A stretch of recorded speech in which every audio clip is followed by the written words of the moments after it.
umuntu abiba nibyo asarura.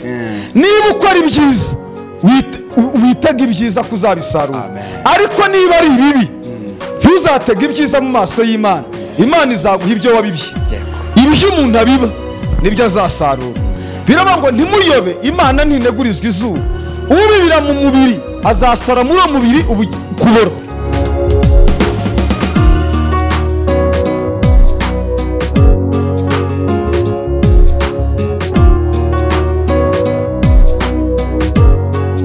Ndabashuje mu izina rya Yesu bakunze Impambanyayo TV. Imana ibahe umugisha. Ndishimye kongera kuboneka aha ngaha. Imana ibagire neza.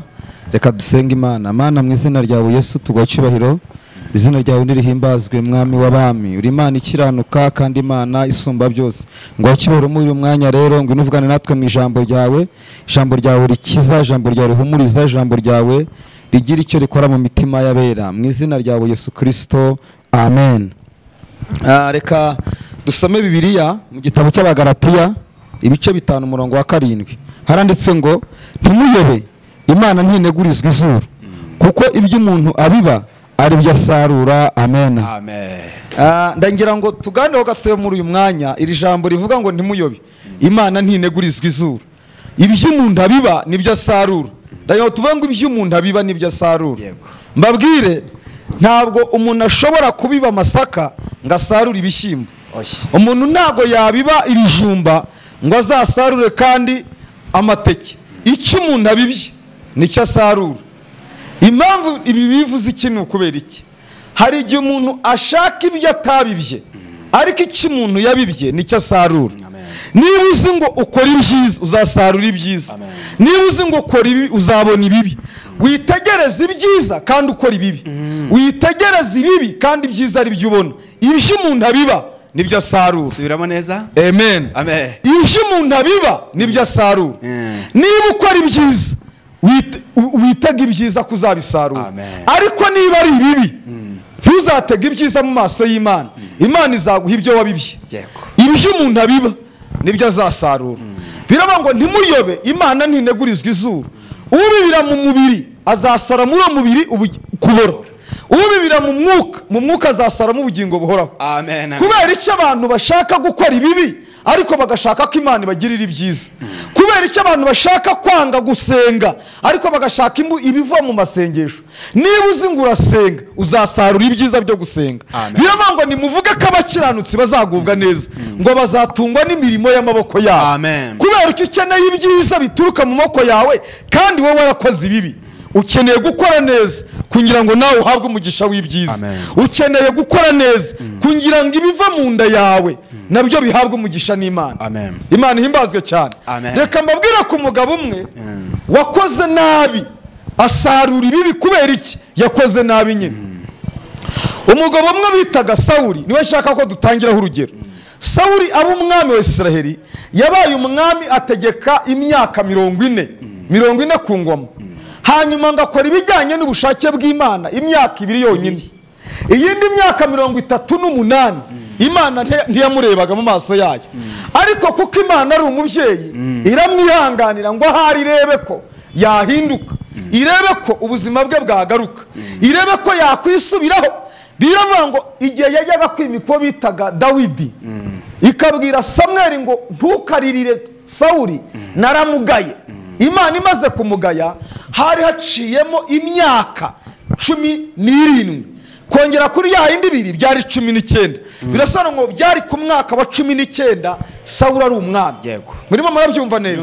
Ku mwaka wa 19 Sawuli ari umwami, nibwo Imana yabwiye Samweli ngo genda mbikundi mwami. Urumva igihe cyari giciyemo byanganaga n'imyaka 19. Ariko iyo yari yarakoze neza yari 2 gusa.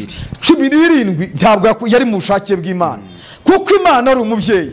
Ahari yakongera akagaruka rega, ahari yakongera kwisubiraho. Reka muhirwa ndi mahirwe ya kabiri, ikagenda imuhisha, agasambana ikamubabarira, akajya mu byaha ikamubabarira, akajya mu byo ivurugutama ikamubabarira. Kuko nawe ariko biri uyu musara ubuzima waba urimo, Imana yaragutoranyije kera usenga, uri mu muhamagaro wizera Imana, ariko uyu munsi ukaba warahindutse, ukaba uri mu byaha. ariko Imana igakomeza ikakwihanganira, Imana ikakomeza igaca inkoni zamba kugeza imyaka 19. Imana yihanganira umugabo bitaga Sawuli. Ku mwaka wa 19 pe Imana iramuzinukwa, iravuga ngo nakugaye ntuzongere kuririra uriya mugabo, fata amavuta yuzuze mu ihembe ugende njya kukwereka umugabo wimika. Aragenda ajya kwa Isayi imiko bitaga Dawidi. Amaze kumwimika nabwo Imana ntete imwirukana ku ngoma, iramubabarira akomeza kuba ku ngoma ariko ari igiposhete.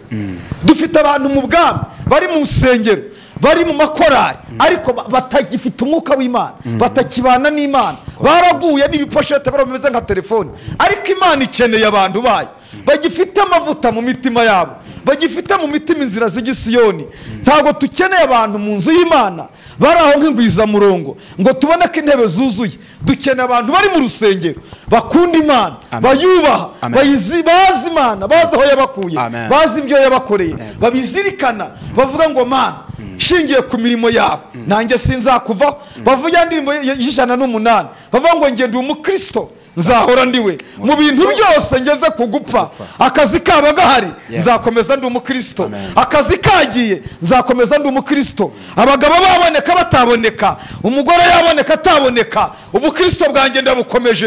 Uwo bitaga Yobu yaravuze ngo rega kugeza ubwo nzapfa sinzikora kuba inyangamugayo, umutima wanjye ntuzagira icyo kinza nkiriho. Aravuga ngo navuye mu nda ya mama nambaye ubusa, nzasura mu nda y'isi ntacyo nambaye. Ibyo nari mfite niyo yabimpaye kandi niyo yongeye kubyisubiza. Aravuga ngo ahubwo ihimbaza. Ibyo ntacyo bisobanuye. Igisobanuro si uko ibintu wabigira, si uko utabigira, ahubwo ni uko umutima wawe ukiri ku Mana yawe.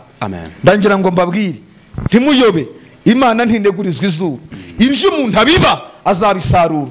Niba warabibye gukiranuka ukaba utaramura imbuto zo gukiranuka, humura wihanganye uzabigeraho. Kuko Imana si umugome, Imana ntibeshya, Imana ntikiranirwa, Imana ntivuga ibintu ngo ivuga ibinyoma.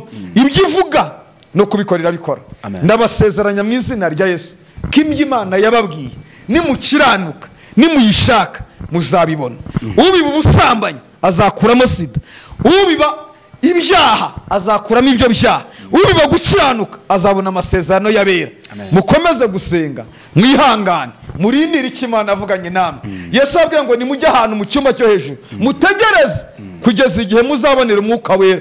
Yarabibabwiye yari ku munsi wa 40, ari wa munsi arababwira agiye kuzamuka mu ijuru, arabwira ngo mutegereze muzabona umwuka wera. Aba ngo muzahabwa imbaraga, umwuka nabamanukira ngo muzabaga bakumpamya. Hadaciyemo igihe gitoya bibabwiye, bose barigendera, hasigara bakeya. Abasigaye mu cyumba nibo bahawe impano y'umwuka wera, abandi bose bari bagiye. Nudategereza uzatakara, ariko ni wihangana ugategereza ugashaka Imana, ibyo Imana yakubwiye uzabigeraho. Ndabashimiye, Imana iho mugisha. Reka dusenge, ariko ndabinginga kugira ngo mukomeze kubiba ibyiza mu bwami bw'Imana. Mana mu izina ryawe Yesu nguhaye icyubahiro.